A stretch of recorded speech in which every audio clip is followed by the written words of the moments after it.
Good job revenge story. Backstory. Many years I worked in a care facility and had the opportunity to do the AIT Administrator in Training program with the small company. It was a year-long paid program where I kept my regular accounting job with them at the same time. At the end of the program, I thought I would be given a facility of my own with them, but one of the head cheeses, Big Cheese Senior VP, of the company didn't like me.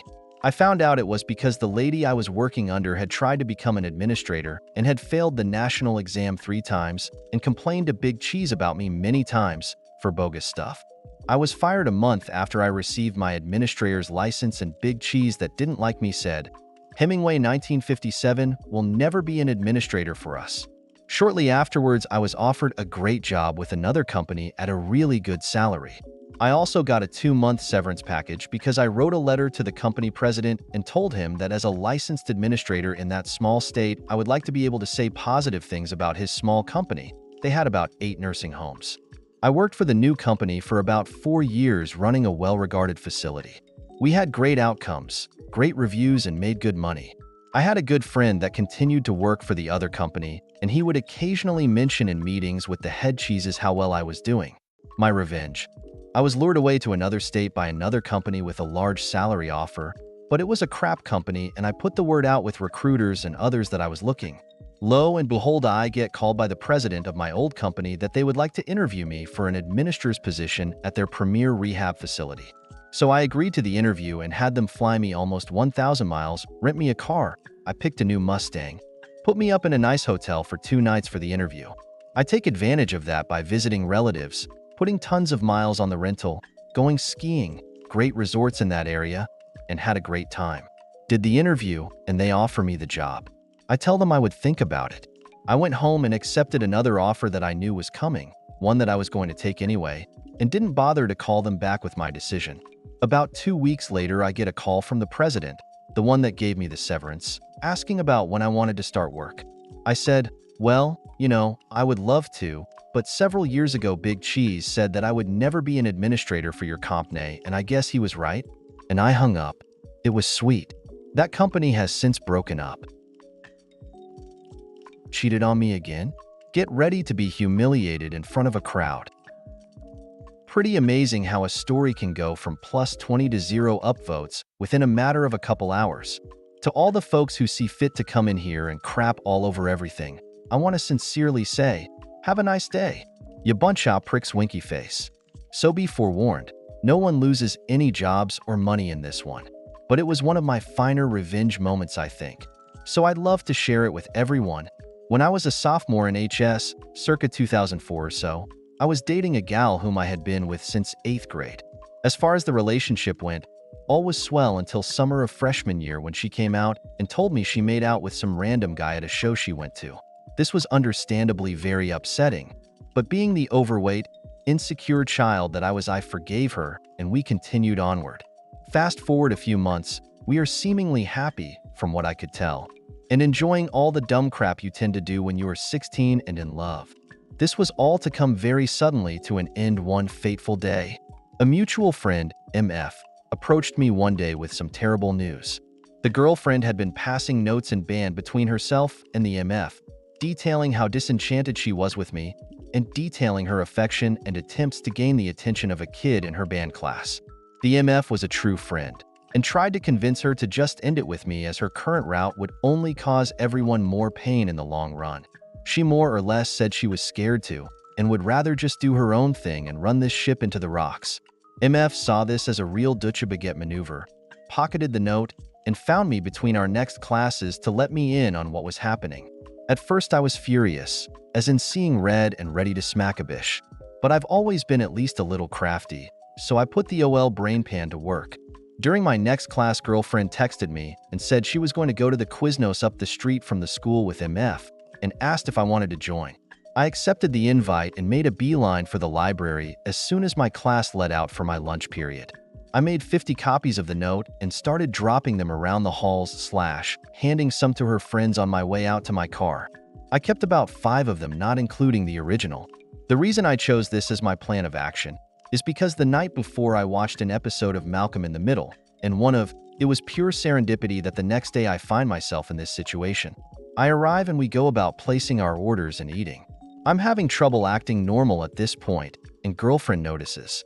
Is everything all right? Oh yeah, just fine. I'm just worried about a test coming up. Being a young fatty, I was going to finish my sandwich before I made my scene.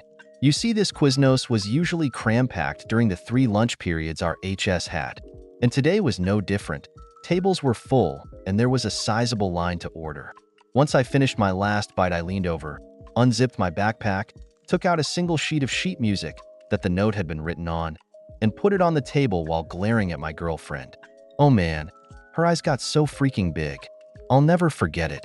She immediately snatched it off the table and started tearing it up. I looked her dead in the eye and said the greatest line I have ever said in my life. Thanks a million, Dewey. I, very loudly, told her that we are through, that she is a stupid, promiscuous person with no backbone, and to never so much as look me in the eyes again. I made sure to announce that everyone will know what an untrustworthy, cheating bitch she was within 30 minutes. I gathered my things and left her sitting there in shock, with everyone in the store staring at her. When I started to pull away in my car, she ran up to my window to try and talk to me.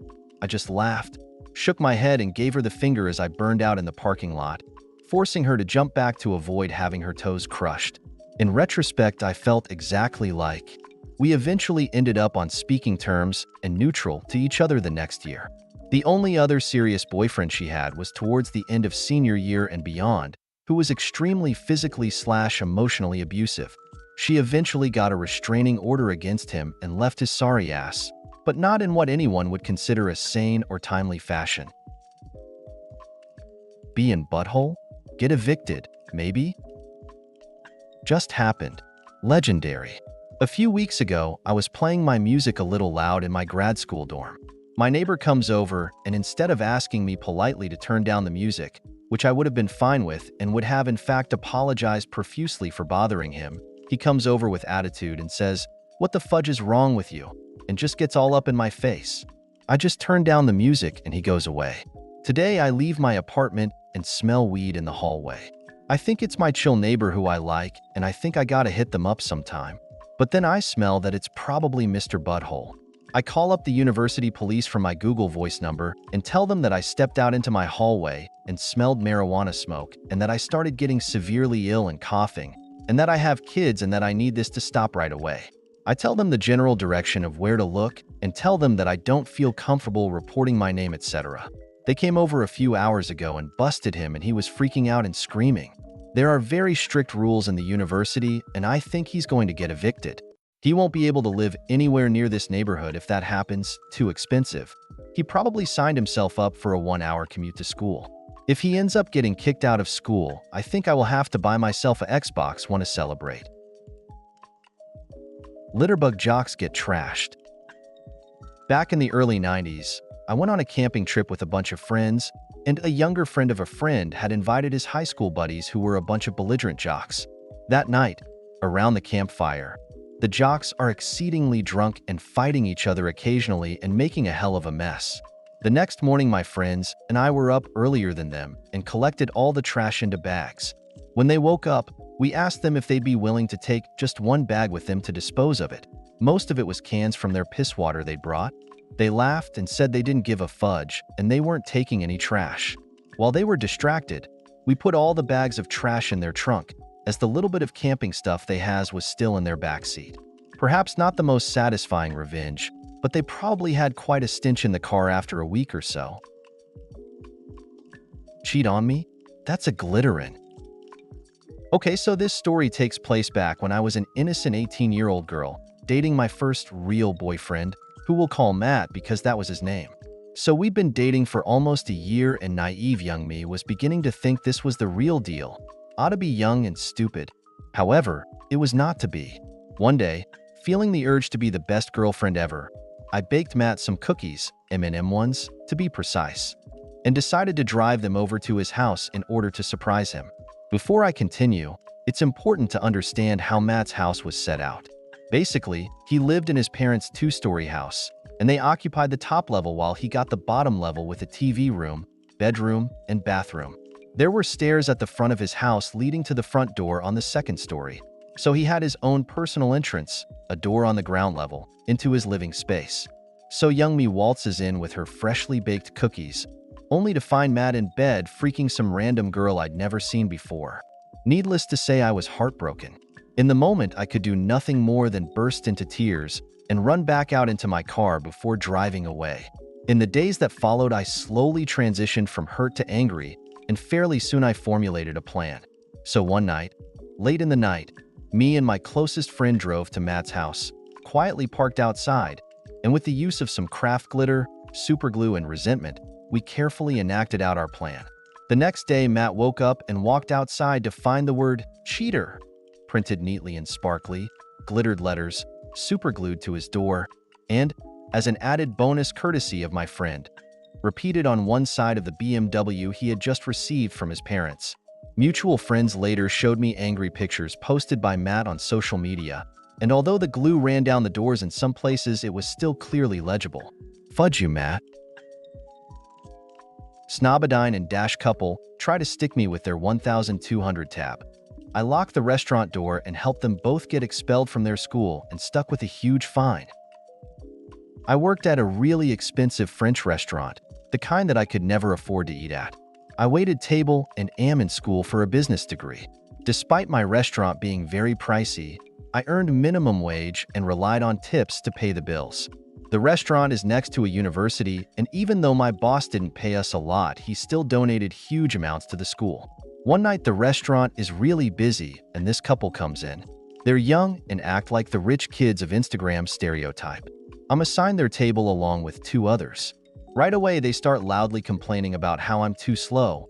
The music is ass. We have a 4-piece chamber orchestra. The menu is hard to understand. It's in French, but the English translations are right underneath. Then they order a 600 bottle of wine. The boss told me that if a person looks young to ask for their ID. I see both their IDs and notice when they have their wallets open that they both have student IDs from the college. They insult me and call me uneducated for not inferring that only adults would be such wine experts. The girl said to her date, "She's trying to flatter you by saying you look young. Look, sweetie, it won't get you a bigger tip, so save the ass kissing." LOL, calling me sweetie? You're like 21 and look like you're an orange fail sprayed and high school freshman poser that just discovered Hot Topic as a shortcut for having any style. I bring them their wine, and while they're ordering, they decide to start making personal remarks to me. Why am I a table attendant instead of having a real job? Is my husband a failure? No, he isn't. He was killed in action in Afghanistan. Or do I even have a husband? How much do waitresses earn? Why don't I speak French if I work in a French restaurant? Is that my beat-up Dodge Neon in the parking lot? It wasn't. I don't have a car. I'm used to all kinds of customers, so I try to just suck it up and do my job.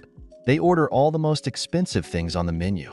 I notice they take tons of duckface selfies. Even the guy makes duckface selfies and I feel like smacking him in the face, but instead I just refill his water and fetch him another item off the menu. He actually used the word fetch. I serve my other two tables, and thankfully they're nice and friendly. There's a small nook behind where the snooty couple was sitting where I grab extra cloth napkins. I was back there, and neither of the two people heard me. They thought I was on the other side of the restaurant. I heard the guy calling me a loser and a pathetic waste, and the girl was saying that they ought to just dine and dash, and make my boss stick me with their bill and get me fired. I have no idea why these two were picking on me so much tonight, but who knows why anyone does what they do. They were going on and on about how neither of them would waste their life being a waitress, that they would have careers and would be something in life, not just being people's step and fetch it. I was angry, of course, but you know how people are. Talk is one thing, and action is another. Still, I ought to be ready for anything. I could tell the couple was near the end of their dinner. Their tab was nearly $1,200. Sure enough, the boy says he needs the bill, looking all smug. I knew how dine and cashiers operate, and as expected, the girl excuses herself to the restroom, then a minute later just goes out into the parking lot, calls the valet, and he goes off to get their car even though she doesn't have their ticket. I text the valet and tell him what I think is happening, and tell him not to give the car to the girl unless I text him that the boy paid. He goes off to the corner lot where he parks all the cars and waits. The boy waits until it looks like I'm occupied with the other customers, but he doesn't know I tell the maitre d' what's going on, and the maitre d' deadbolts the front door from the inside. He lets new customers in and old customers out, but he locks the door each time and keeps an eye on the boy. We are all working together here because we know that if the boy gets away, Jerk Boss will fire me and take as much of the bill off of my pay as possible, leaving me only minimum wage on my final check and no tips. At the same time, the boss is such a kiss-ass that he won't help servers out if they come to him regarding customers who act too entitled. He just lets them treat us like crap and then fires us if we get cheated. So as I predicted, the boy sits around and then gets up like he's going to the bathroom because he sees that his car, convertible BMW, has pulled up outside. The valet says to the girl that he can only hand over the keys to the ticket holder, and that's the boy. It's not actually our policy. He'd normally hand over the keys if he were given $10 by the obvious owner or one of the owner's party. But the cheapskate girl wasn't even going to give him his $10, let alone a tip on top. The boy thought he had an opening and made for the door, but OF, it wouldn't open for him. Then he starts trying to look around if there's another way out, but the only other exit is the delivery entrance in the kitchen. He turns around like he's going back to the table, but the maitre d' is in front of him, and I'm next to the maitre d' holding the boy's unpaid check. The maitre d' says, "Forgetting something?" And by this time, I can see the boy's totally disloyal girlfriend try to pay the valet so she can get away. But OF, the valet pulls the key and parks the car and won't give it to her even though she's telling that she'll call the police. We can hear her through the door. The maitre d' says that's a good idea and he calls the police.